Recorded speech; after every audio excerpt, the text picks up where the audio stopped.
ቀጥሎ በየተራ ታሪካቸውን የምታዩት የዓለማችን ዝነኛ ሰዎች በእግዚአብሔርና በመንግስቱ ላይ በትዕቢት በመናገራቸው ምክንያት መጨረሻቸው እንዴት አሳዛኝ እንደሆነ ነው። ከክስተቱም እግዚአብሔር መፍራት እንድትማሩበት እንዲያቀርበነዋል። በመጀመሪያ በትዕቢታቸው ምክንያት ሳሳ ያለ እግዚአብሔር የቁጣ ጣት ያገኛቸውን እናስቀድምና በመቀጠል ደግሞ በዘግናኝ ውድቀትና ቅጣትም የተቀጡትን እናስከትላለን። በመጀመሪያ በኢየሱስ ላይ የቀለደችው ኮሜዲያን። ይቺ ኮሜዲያን ሂተር ማልዶናልድ ትባላለች። በአንድ የመድረክ ስራዋ ላይ ቆማ እየቀለደች ነበር። ስትቀልድም የኢየሱስን ስም እየጠቀሰች እንዲህ ስትል ትቀልድ ነበር። Traveled, went to Mexico twice, did shows, meet and greets, never got COVID. Clearly, Jesus loves me the most. Seriously. So nice, so nice. ከዚህም ንግግሯ በኋላ መሬት ተፈትፍጣ ለመውደቅ ብዙ ሰኮንዶች አልተቆጠሩም። እዚያው ነበር በጀርባዋ ጧ ብላ የተዘረረችው። ከዚያም የሳቁ ጊዜ ወደ ሐዘን ተለውጠው ከወደቀችበት አፋብሰው ወደ ሆስፒታል ወስደዋታል። ይህም አወዳደቋ የጀርባ አጥንት መሰንጠቅ እንደደረሰባት ነው ሆስፒታል ከገባች በኋላ የተረጋገጠው። ይህ አወቅኩ ብላ ሰማይና ምድርን የሰራውን ኢየሱስን በፈጠረው ሕዝብ ፊት በማቅለሏ ምክንያት የመጣባት የማስጠንቀቂያ ስስ ቅጣት ይመስላል። እግዚአብሔር እንኳን አያድህንም ያለው ቦክሰኛ። ይህ ሰው ድዌይንቴ ዋይልደር ይባላል። በቦክስ ግጥሚያ ሻምፒዮን ነው። እስከዛሬ 48 ግጥሚያዎችን አድርጎ 43ቱን አሸንፏል።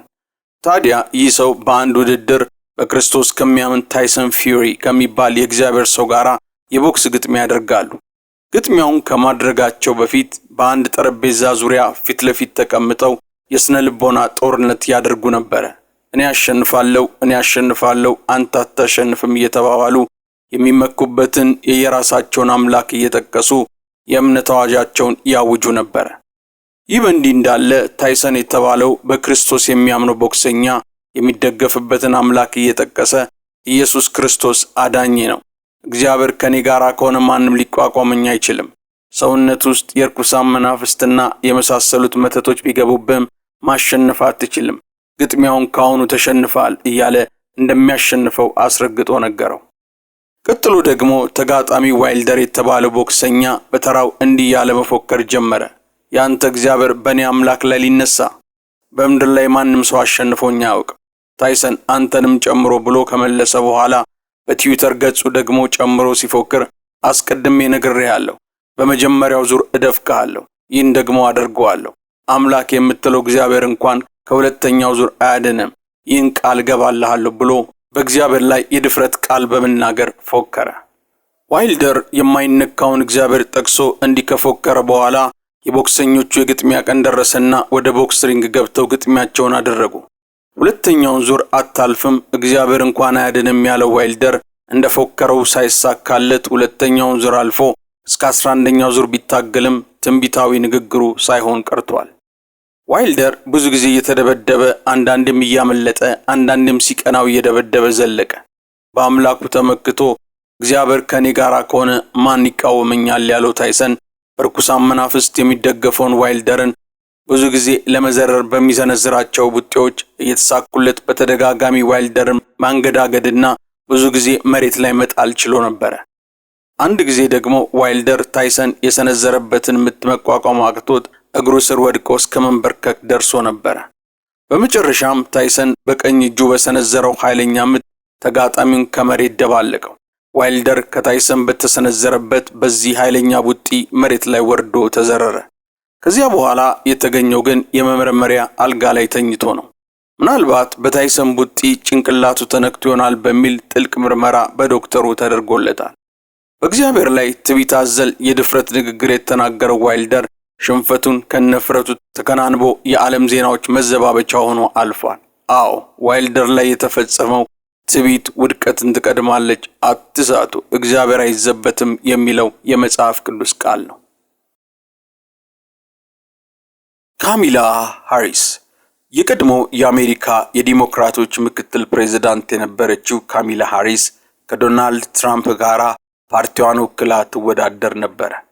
በምረጡኝ ቅስቀሳ ወቅት ለደጋፊዎቿ እየተናገረች ሳለ ከተሰብሳቢዎቿ መካከል እነዚህም በምስሉ ላይ የምታዩአቸውን ሁለት ክርስቲያን ወጣቶች በየተራ ድምጻቸውን ከፍ አድርገው ክርስቶስ ንጉሥ ነው፣ ኢየሱስ ጌታ ነው ብለው ተናገሩ። ካሚላ ሃሪስ ንግግሩን ቆም አድርጋ አንተ ሰው የተሳሳተ ቦታ ላይ ነው የተገኘው አለች። ይህን ስትናገር ደጋፊዎቿ በጩኸት በማውካካት ንግግሯን መደገፋቸውን ገለጹ። አሁንም ካሚላ ሃሪስ ንግግሯን ቀጥላ መንገድ ዳር ወጥተህ ይህን ለትንንሾች ብትናገር ነው የሚሻለው ብላ ክርስቶስ ንጉሥ ነው፣ ኢየሱስ ጌታ ነው ብለው ለተናገሩት ወጣቶች መለሰች። ይህን ስትናገር አሁንም ደጋፊዎቿ ንግግሯን በመደገፍ የሹፈት ጩኸታቸውን በመጮህ ያጅቧት ነበር። ካሚላ ሃሪስ ክርስቶስን ንቆ ስልጣን ሰጪውን ንቆ ነገስታትን የሚያነሳውን ነገስታትን የሚያፈልሰውን ንቆ ስልጣን እንደማይገኝ እርሷም ደጋፊዎቿም እንዲረዱ እግዚአብሔርን በሚያመልከው እግዚአብሔርን መደገፊያው ባደረገው በዶናልድ ትራምፕና ፓርቲው ተሸንፈው ስልጣናቸውን እስከ ወዲያኛው አጥተዋል። አሳዛኙ የብራዚል ፕሬዝዳንት። ይህ በምስሉ ላይ የምታዩት ብራዚላዊ አዛውንት ታንኪዶ ነቨርስ ይባላል። የፖለቲካ ሰው ነው። በብዙ ብራዚላውያን ዘንድ በአሳዛኝ ታሪኩ ይታወሳል። በአንድ የብራዚል የፕሬዝዳንትነት ምርጫ ላይ ለመወዳደር ይመዘገብና የምረጡኝ ዘመቻ ያደርጋል። ለፕሬዝዳንትነት የምረጡኝ ቅስቀሳ በሚያደርግበት በዚህን ጊዜ እንዲህ ብሎ ተናገረ። ከፓርቲ መራጮች የ500,000 ሕዝብ ድምጽ ብቻ ባገኝ እግዚአብሔር እንኳን ቢመጣ ከፕሬዝዳንትነት አወርደኝም አለ። በእርግጥ ታንኪዶ ነቨርስ የፈለገውን ያክል የድምጽ ቁጥር አገኘ። የሚያሳዝነው ግን የፕሬዝዳንትነቱን ቦታው ላይ ለመቀመጥ ከበዓለ ሲመቱ አንድ ቀን ቀደም ብሎ ሹመቱን ሳያገኝ ታሞ በሞት ይችን ዓለም ተሰናብቷል። ፕሬዝዳንቱ ስልጣን ከእግዚአብሔር ካልተገኘ በቀር ስልጣን የለምና የሚለውን የሮሜ ምዕራፍ 13 ቁጥር 1 ቃል አለማወቁ ሁኔታውን በመጨረሻ እንዲደመደም አድርጎታል። ኢየሱስን ከሰው እኩል ያደረገው ዘፋኝ ጆን ሊኖ። ጆን ሊኖ ዘፋኝ ነው። በአንድ ወቅት ከአንድ አሜሪካ ውስጥ ከሚታተም መጽሔት ጋር ቃለ ምልልስ ሲያደርግ የክርስትና ማብቂያ ደርሷል፣ ክርስትና በቅርቡ ይጠፋል፣ ክርስትና እንደሚጠፋ እርግጠኛ ስለሆንኩ ከማንም ጋር አልከራከርም፣ ኢየሱስ ጥሩ ሰው ነው፣ ነገር ግን ትምህርቶቹ በጣም ቀላል ናቸው፣ ዛሬ ከእርሱ ይልቅ የሚበልጡ ብዙ ዝነኛ ሰዎች አሉን አለ። ዘፋኙ ሊኖ ይህን ከተናገረ ከአንድ ዓመት በኋላ ግን ከአንድ ሰው ጋር በግል ጥል በተፈጠረ አለመግባባት በ6 ጥይት ተመቶ ሞቷል።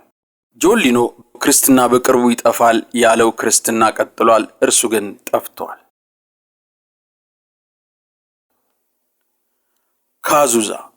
ካዙዛ በዜግነቱ ብራዚላዊ ሲሆን በስራው የሙዚቃ ደራሲ ገጣሚና ዘፋኝ ነው። ካንክ በተባለ በአንድ ስፍራ የዘፈን ትርኢቱን እያሳየ በነበረበት ቦታ ላይ ሲጋራውን ማግ አደረገና ጭሱን ወደ አየር ላይ ቡልቅ አድርጎ የሲጋራውን ጭስ እግዚአብሔር ይላንተ ነው እያለ በማላገጥ በእግዚአብሔር ላይ ተናገረ።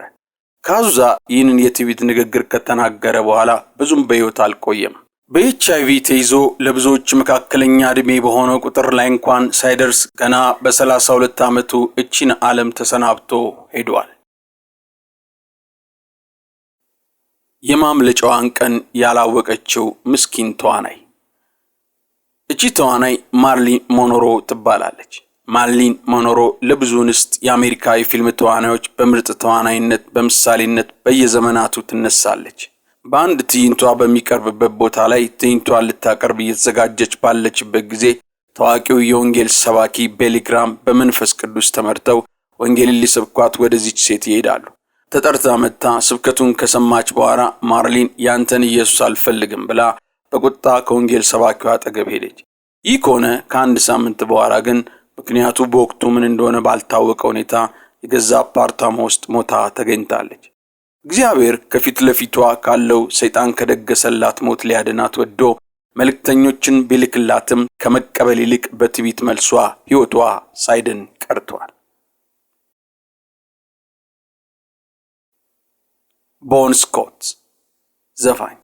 በምስሉ ላይ የምታዩት ሰው ቦን ስኮት ይባላል። የሮክና ሮል ዘፈን ስልት አቀንቃኝ ነው። በ1978 ዓመተ ምህረት ላይ አንድ የሚዘገንን መልእክት ያለውን ዘፈን ዘፍኖ ነበር። ይህ ዘፈን ሲኦል መውረድ እፈልጋለሁና አትከልክለኝ የሚል ነበር።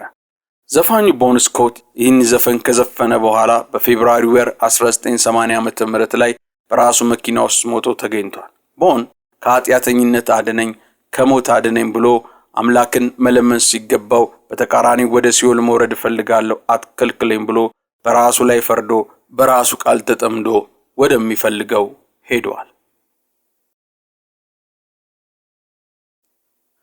የብራዚል ወጣቶች ትዕቢትና ውጤቱ። በ2005 ዓመተ ምህረት ወጣቶቹ በቡድን ጉዞ እያደረጉ ሊዝናኑ ከየቦታው እየተጠራሩ እየተሰባሰቡ ነበር። በመኪና ውስጥ አስቀድመው የነበሩ ብራዚላዊ ጓደኛ ማቾች ገና በጉዞው መጀመሪያ ላይ ጥምብር ብለው ሰክረው ነበር።